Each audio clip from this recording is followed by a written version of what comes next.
네, 안녕하십니까. NH선물 외환이코노미스트 김세혁입니다.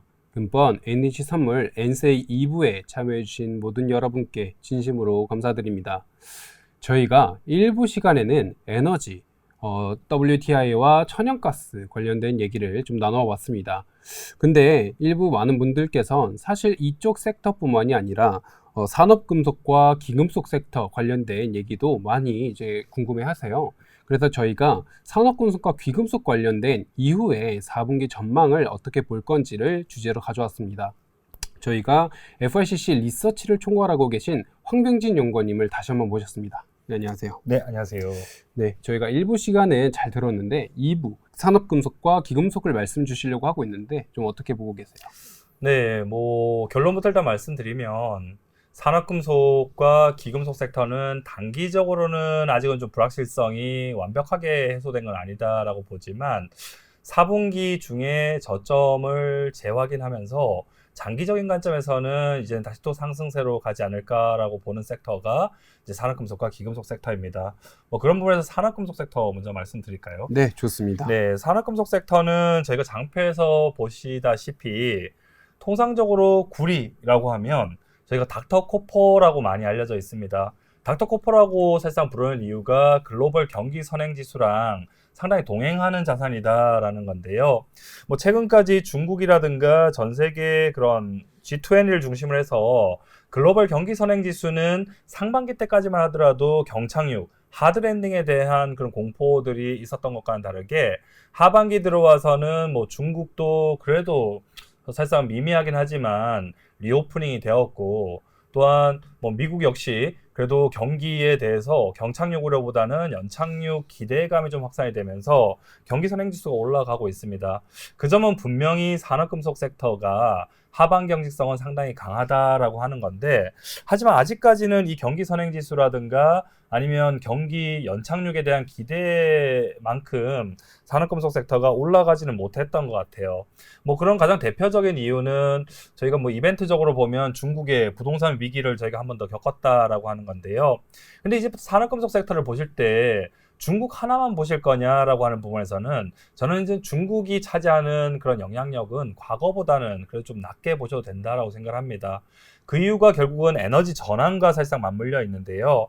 에너지 전환이라고 하면 저희가 주식시장에서도 최근 올해 내내 사실상 강세를 보였던 주식들이 2차전지라든가 또는 신재생 에너지라든가 그런 부분들 가장 관심을 가지시는데, 결국 신재생 에너지 또는 에너지가 사실상 내연기관에서 전기로 가기 위해서는 산업금속에 대한 수요는 상당히 낙관론이 장기적으로 있을 수밖에 없습니다. 그런 부분에서 주식과 산업금속 섹터 지수와의 그런 상관관계에 있어서도 저희가 2020년까지만 하더라도 신재생 에너지 모멘텀 또는 에너지 전환이라고 하는 그런 재료들 자체가 투자자들의 그런 테마에 올라오기 전까지만 하더라도 산업금속 이퀄 중국으로 봤었습니다. 그런데 2021년 이후에 중국이 포함되어 있는 MSCI 신흥시장 지수라고 하는 EM 지수와 산업금속 섹터 지수 간의 그런 상관성을 보시게 되면요, 또는 이 상대 성과를 보게 되면 산업금속 섹터가 EM보다는 상당히 프리미엄을 받고 있다라는 모습을 보실 수가 있을 거예요.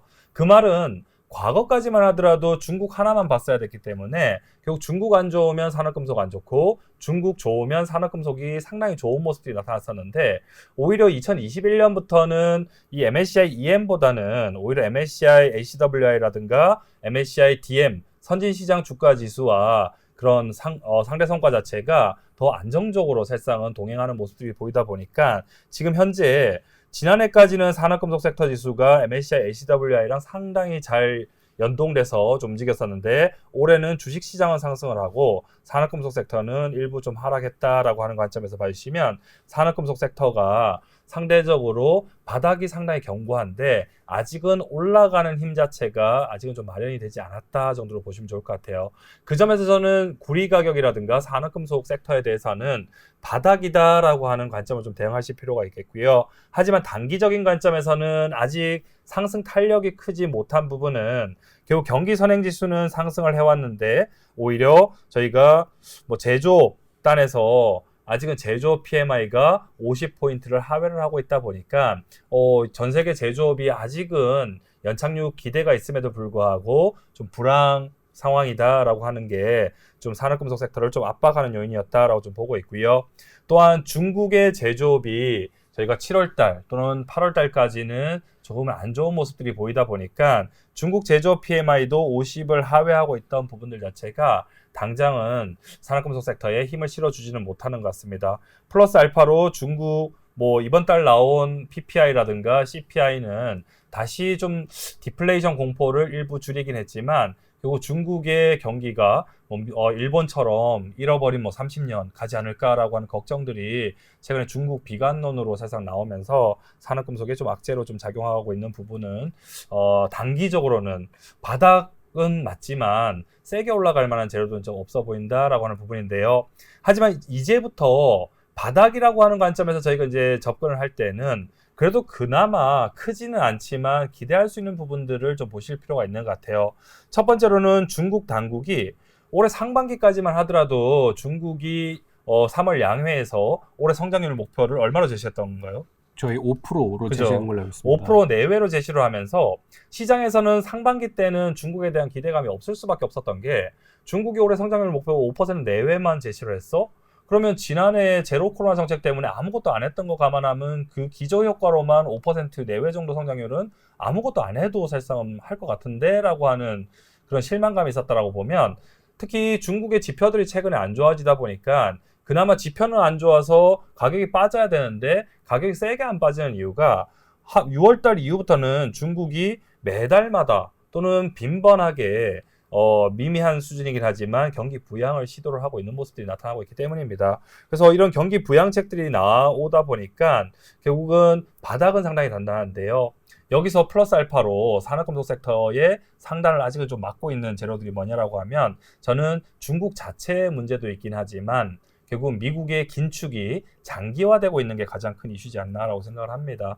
결국은 최근에 유가가 다시 올라가면서 유가는 올라가는데 똑같은 경기 민감 원자재인 구리 가격은 왜 유가만큼 안 올라가지라고 볼 수 있는 이유가 결국은 유가가 올라가기 때문에 물가에 대한 부담들이 아직은 잔존하고요. 연준이 아직은 금리를 내릴 거다라고 하는 기대들도 없을 뿐만 아니라 9월에는 한번 또 쉬어가더라도 11월에 또 금리 인상하는 거 아닌가라고 하는 걱정들 자체가 단기적으로 미국 금리에 좀 상방 압력 재료로 작용하고 있어요. 그런데다가 놓고 중국은 경기를 부양하기 위해서 금리를 내린다? 그 말 자체는 중국 지금 10년물 금리가 2.6% 정도 수준이거든요. 하지만 미국 금리는 지금 4.3% 정도 수준입니다. 그럼 신용등급도 국가 신용등급만 보더라도 중국보다는 미국이 훨씬 더 높은데 결국은 미국의 10년물 국채 수익률이 중국보다 더 높다라는 말은 미중 금리 차의 역전폭을 더 확대하고 있는 부분이고요. 미중 금리 차가 역전폭이 확대되다 보니까 위안화 가치 역시 다시 또 전년보다도 더 악화되는 모습이 나타나면서 중국에 대한 그런 부양책이 당장은 사실상은 기대에 부응하기는 좀 어려운 문제였지 않나라고 생각을 합니다. 그 점에서 장기적으로 볼 때는 저희는 위안화가 중국, 그래도 그나마 최대 소비국인 중국의 구매력을 결정하는 지표다 보니까 결국은 산업금속 섹터의 진바닥은 어딜 거냐라고 보면 결국 저는 국제유가가 결정할 가능성이 크다라고 보는데 저희가 앞서 시간에서 국제유가 단기적으로는 추가적으로 더 상승할 수 있다. 95달러 정도 수준이 되게 되면 11월을 정점으로 해서 다시 좀 안정이 되지 않을까, 하향 안정이 되지 않을까라고 좀 봤었는데 그 유가의 정점과 맞물려서 산업금속 섹터의 바닥 또는 위안화의 바닥 또는 미국 금리의 고점이 사실상 좀 형성되는 시기지 않을까라고 좀 생각을 합니다. 그런데 올해 중국 부동산 위기가 상당히 좀 부각이 많이 됐습니다. 지난해 사실상 헝다 그룹에 이어서 올해도 벽개원이 사실상 채무 불이행의 사실상 리스크에 좀 직면되면서 결국 이런 부분들이 중국 부동산 시장에 대해서 상당히 좀 악재로 작용을 했고 과거 같았다라고 하면 당연히 구리나 알루미늄이나 아니면 철강이나 산업금속들은 대부분이 건설에서 사용이 되는 원자재들이었다 보니까 중국이 부동산이 안 좋으면 수요가 안 좋아로 사실상은 좀 해석을 했었는데 저는 그래도 건설 중국의 부동산이 이럼에도 불구하고 구리 가격이 톤당 8,000달러를 상당히 잘 지지했다라고 하는 배경에서는 중국 정부가 사실상 부양책을 쓰고 있고 사실상은 시장 기대에는 아직은 미치지는 못했었지만 이 오른쪽에서 보시는 그림처럼 중국의 인프라 투자가 상당히 성장을 보이고 있다는 부분이 하반 경직성을 방어해주는 또 하단을 상당히 단단하게 만들어주는 주요 요인으로 작용했지 않나라고 좀 생각을 합니다. 또한 중국 전체 고정자산 투자에 있어서도 과거에는 뭐 제조업이라든가 부동산이라든가 사실상은 인프라 투자 이 세 가지로 이제 구성이 되는 중국 고정자산 투자에 있어서 부동산이 가장 큰 비중을 차지하긴 했지만 최근 들어와서는 중국의 부동산 비중은 좀 일부 아래쪽으로 좀 내려오면서 그 부분들을 인프라라든가 다시 또 신재생 에너지와 관련된 제조업들의 그런 투자들 자체가 결국 메이크업 해줄 수 있는 부분으로 작용하기 때문에 저는 인프라 투자 성장세라고 하는 부분들은 과거만큼 구리 가격이 뭔가 폭락할 만큼 만들 재료들은 사실상은 막아주고 있다라고 좀 보고 있습니다. 결국은 단기적으로는 중국에 대한 그런 부양책들 자체가 시장 기대에는 미치지는 못하지만 뭐 이미 올해 6월 달부터는 중국이 조금씩이나마 시장의 유동성을 공급을 하고 있고요. 통상적으로 대표적인 중국의 유동성 지표가 이 크레딧 사이클 또는 크레딧 임펄스라고 하는 지표인데 최근까지는 아래쪽으로 내려오면서 산업금속 섹터에서는 좀 부담으로 좀 작용을 했다라고 좀 보고 있어요. 하지만 이 크레딧 임펄스의 저점들 자체가 그래도 과거 저점 정도 수준까지는 거의 도달을 했다라고 보면 중국의 유동성 공급이 다시 크레딧 임펄스의 그런 상승으로 나타나는 경우에는 산업금속 섹터의 투심은 올해 4분기 중반을 바닥으로 해서 다시 장기적으로는 다시 또 좋아지는 그림으로 가지 않을까라고 생각을 하고 있습니다. 뭐 이런 부분들이 다시 나타나게 되면요. 연말로 갈수록 재차 과거 대비 상당히 낮아진 LME의 재고라든가 중국의 재고 상황들 자체가 다시 시장에서는 부각이 될 수밖에 없다라고 좀 보고 있고요. 재고들 전반적으로 역대 최저 정도 수준의 재고가 형성되고 있다는 말은 산업금속 섹터 전반에서 이 공급 부족에 대한 걱정들 자체가 완벽하게 해소가 되지 않은 상황입니다. 거기다 플러스 알파로 아직 중국에 대한 그런 기대가 중국의 부양책이 시장 기대에 못 미침에도 불구하고 왜 여기가 바닥이다라고 말을 하냐라고 하는 부분에서는 저는 이 앞서 시간에서 저희가 엘니뇨 이야기를 좀 말씀드렸는데 통상적으로 이제 투자자분들이 엘니뇨 또는 라니냐 이런 기상이변이 발생하면 다들 농산물만 보세요. 하지만 농산물보다는 저희는 올해 엘니뇨는 곡물 가격에는 크게 영향을 미치지 않는다라고 보는 의견을 가지고 있는 반면에 엘니뇨가 발생하면 동태평양 연안의 해수 온도가 높아지고 또한 칠레와 페루를 중심으로 해서 강수량이 상당히 많이 확대가 됩니다. 그렇다고 보면 결국 칠레 전 세계 구리 광산 생산의 30%, 페루 전 세계 구리 광산 생산의 약 10% 이상을 차지하는 1, 2위 구리 광산 생산국인데 이들 국가에 홍수가 발생을 하거나 또는 폭우가 내려버리게 되면요. 광산 공급이 상당히 타이트해질 수 있는 부분들도 저희가 좀 보셔야 될 것 같고 또한 단기적으로는 아직은 뭐 중국의 그런 부양책이 좀 미미해서 시장 기대에는 못 미치지만 이 LME 재고가 사실 늘어나고 있던 부분들 자체는 사실 크지는 않았었다라고 하는 부분을 주목하실 수가 있겠습니다. 그런 부분에서 저희는 올해 연말과 내년도 연초까지 좀 주목을 하고 있는 부분이 중국의 재고를 좀 보고 있는데요.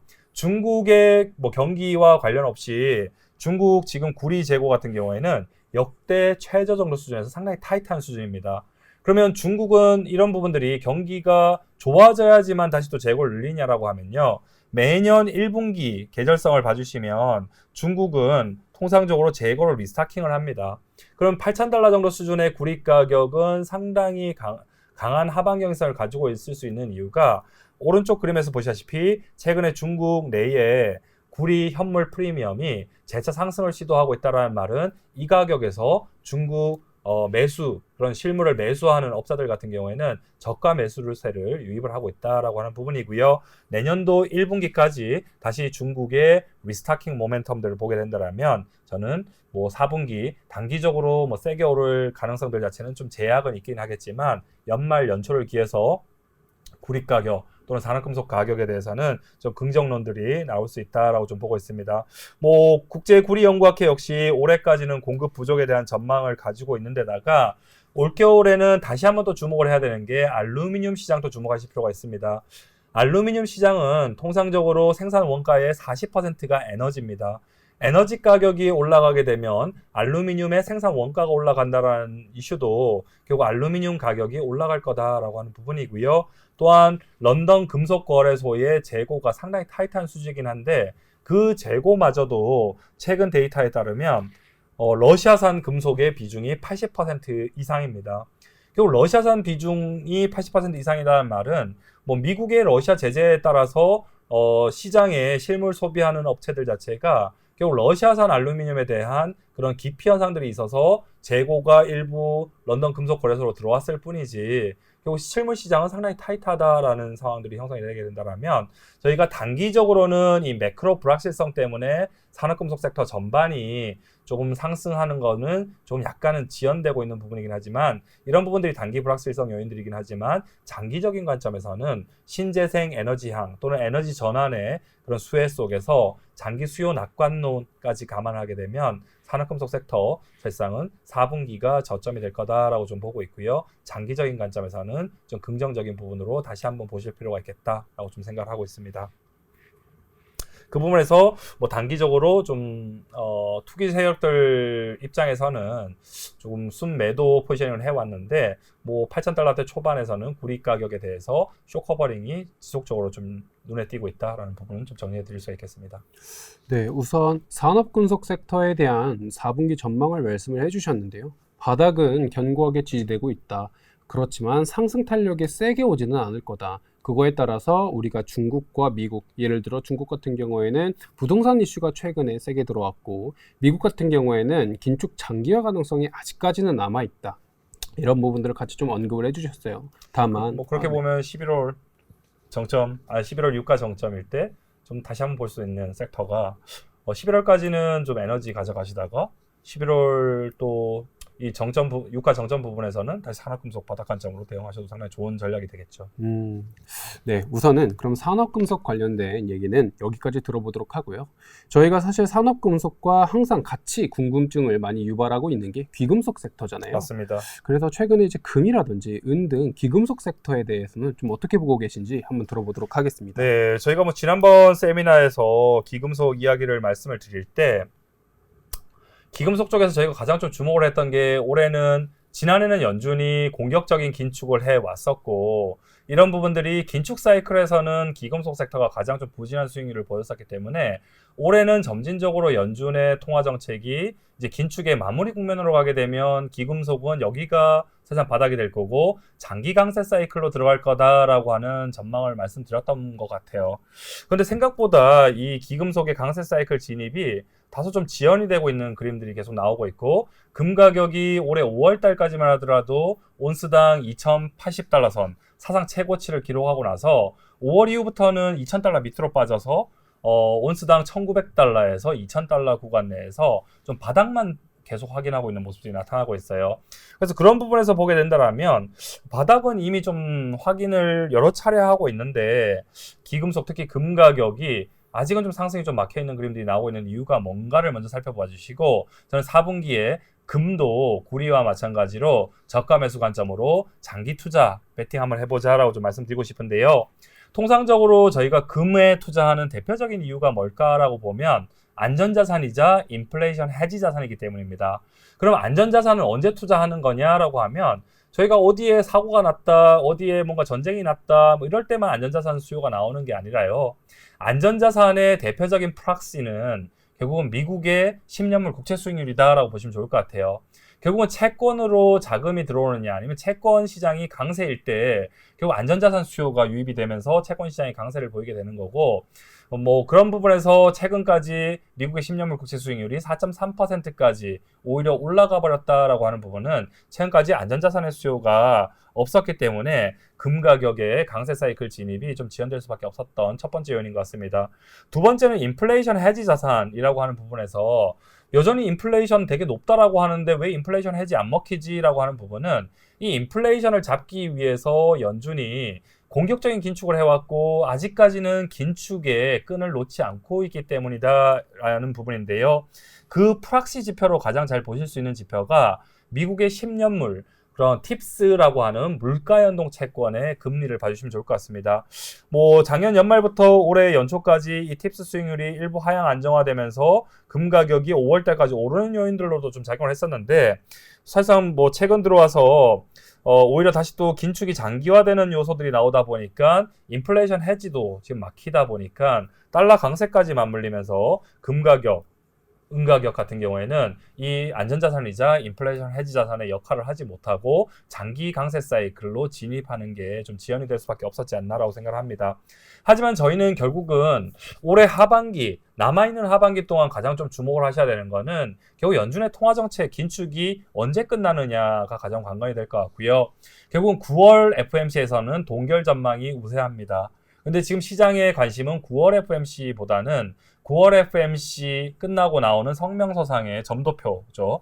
그래서 연준이 추가적으로 더 금리를 인상을 할 거냐, 안 할 거냐가 가장 중요한데, 뭐 저희 당사 NH투자증권의 그런 전망에 따르면 미국의 긴축은 이미 끝났다라고 좀 보고 있습니다.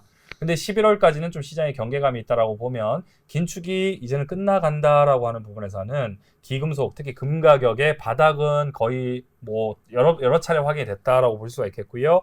이제 긴축이 끝났다라고 하는 시그널이 나오게 되면 명목금리 4.3%까지 올라와 있는 미국의 명목금리의 추가적인 상승도 좀 제약을 받으면서 금 가격의 본격적인 강세 사이클 진입을 좀 도와주지 않을까라고 좀 생각을 합니다. 또한 저희는 실질금리라고 하는 부분에 있어서도 인플레이션 해지가 재차 재개가 될 수 있다라고 좀 보는데, 결국은 연준이 목표로 하는 그런 미국의 물가는 2% 정도 수준입니다. 하지만 뭐 최근에 잭슨홀 심포지엄에서 파월 의장이 발언했던 것도 미국의 물가는 피크아웃 했다라고 보는데, 아직 연준이 목표하는 수준까지 가기에는 좀 시간이 더 걸릴 것 같다라고 발언을 합니다. 근데 지금 현재 미국의 기준금리는 5.5%까지 올라와 있는데, 미국의 뭐 근원 PCE 물가는 4%대 정도 수준이죠. 그러면 물가보다 지금 금리가 높은 상황은 향후에는 결국은 금리를 좀 내려줘야 된다라고 하는 기대감들이 있을 것 같고요. 또한 미국의 잠재 성장률이 연간 기준으로 볼 때 한 1.8% 정도 되는데, 10년물 팁스 수익률, 팁스 금리가 실질 기준 금리가 2%까지 올라와 있다라고 보면 오히려 이 높은 실질 금리가 미국 경기를 더 망가뜨려 버릴 수 있거든요. 그렇다고 보면 2024년을 앞두고 시장이 조금 기대할 수 있는 부분은 뭐냐라고 하면 연준이 금리를 더 올리지는 않을 거야 라고 하는 시각들이 생겨나면서 내년도 시장을 보면서 연준이 경기가 사실상은 악화가 돼서 금리를 내려주는 것보다는 지금 물가보다 높은 금리 수준 또는 잠재 성장률보다 높은 실질 기준금리 수준을 보험성 금리 인하의 명목으로 내년에는 한두 차례 또는 많게는 한 4차례 정도 금리를 내려줄 거야 라고 하는 기대감들이 좀 생길 것 같아요. 그런 부분이다라고 보면 결국 경기가 나빠서 사실상 기대 인플레이션이 급락할 가능성보다는 연준의 보험성 금리 인하라고 하는 부분들이 조금씩 실질 기준금리라고 하는 실질 금리를 조금씩 하향 안정화시켜주는 역할을 할 거다라는 관점에서 실질금리 하락은 결국 재차 인플레이션 해지 수요를 다시 이끌어내는 주요 트리거가 될 거다라고 좀 보고 있습니다. 그 점에서 볼 때는 금이 좋으냐, 은이 좋으냐가 저희가 결정이 돼야 된다고 보는데, 저는 금 가격은 온스당 1,900달러 정도 수준이면 장기적인 관점에서 언제든지 경기는 지금보다는 더 나빠질 수 있다에 베팅을 하신다라고 보면 금을 투자하시는 게 더 맞다라고 생각을 하고 있고요.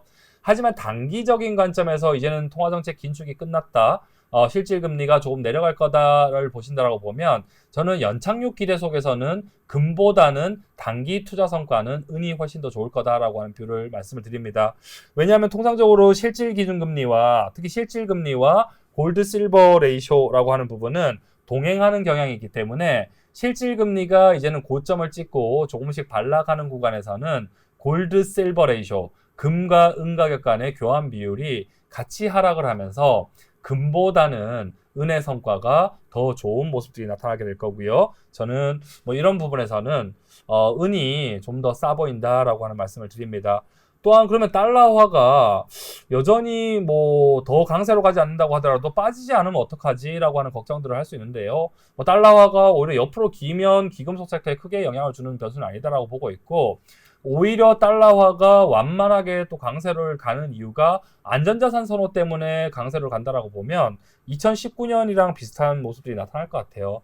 2019년에도 레이트 사이클 경계감 때문에 달러화가 강세를 보였었는데 이 구간에 금 가격 하락했냐라고 하면 같은 안전자산이었기 때문에 같이 동행하면서 상승했던 경험도 있다라고 보면 향후에 달러가 강세로 간다라고 보시는 분들이라고 보면 이 달러화 강세가 안전자산 선호 때문이다라고 보게 되면 기금속 섹터에 미치는 영향은 올해 연착륙 기대 속에서 달러가 강세로 갔던 것보다는 미미할 가능성이 크다라고 좀 보고 있습니다. 그 점에서 저는 금 가격에 대해서는 일시적으로 다시 2,000달러를 하회하고 있는데 1,900달러 선 금 가격은 다시 장기 관점으로 보게 되면 상당히 저점이다라고 좀 보고 있고요. 1,900달러 선 초반에서는 금 매수 추천드리면서 단기적으로는 올해 5월에 기록했었던 2,080달러가 1차 목표가 될 거고 장기적인 관점에서 보시게 되면 바로 앞에 있는 차트에서 보시면 금 가격 사상 최고치가 뚫리게 되면 저항이 없는 시장으로 가기 때문에 저항이 없는 시장에서는 결국 이 물가만큼 금 가격이 잘 조정이 됐느냐라는 게 관심이 가게 될 거고 이 물가를 조정한 금 가격의 고점은 장기적으로 봤을 때 2,500달러까지도 일단 열어놓고 봐도 되지 않을까라고 좀 생각합니다. 은 가격 같은 경우에는 단기적인 관점에서 금보다는 좀 더 좋게 본다라고 좀 말씀드렸고요. 지금 은 가격은 21달러를 바닥으로 해서 27.5달러 정도 수준을 상단으로 해서 아직은 27.5달러를 뚫고 있지는 못하고 좀 등락을 거듭하고 있는데요. 실질 금리가 재차 반락을 하게 되면 금보다는 은의 그런 성과가 더 좋은 국면으로 다시 또 재착하게 될 거고 은 가격 1차적으로는 27.5달러 상향 돌파를 목표로 할 거다라고 좀 보고 있습니다. 은 가격은 금과 비교해서는 여전히 좀 저평가되어 있기 때문에 27.5달러를 뚫게 되면 다음 목표는 30달러권까지는 좀 열어두고 보셔도 좋을 것 같다. 그 점에서 남아있는 하반기만 보게 되면 1차적으로는 27.5달러 목표를 해보자라고 말씀드리고자 합니다.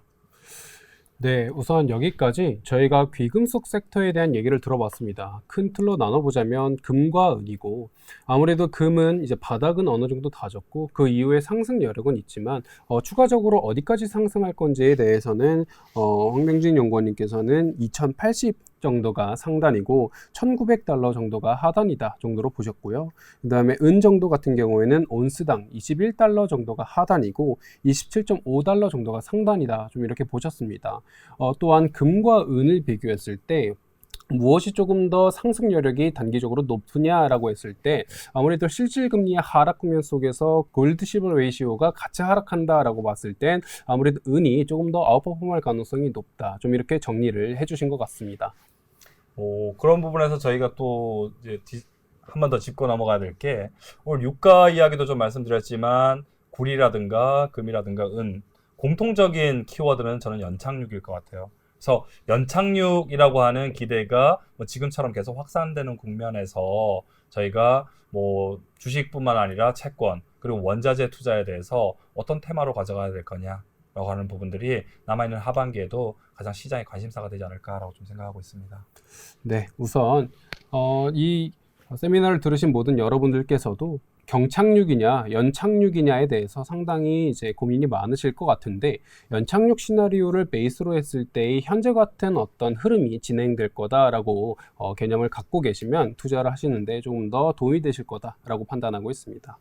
네, 우선 저희 엔세이는 여기서 마무리 지을까 하고 있고요. 1부와 2부 저희가 나눠서 촬영을 했기 때문에 만약에 2부를 먼저 들으시는 분들은 1부로 가셔서 에너지 섹터도 함께 들으시면 큰 도움이 되실 거다라고 판단하고 있습니다. 네, 저희 세미나는 여기서 마무리 짓도록 하겠습니다. 경청해 주셔서 감사합니다. 수고 많으셨습니다. 감사합니다.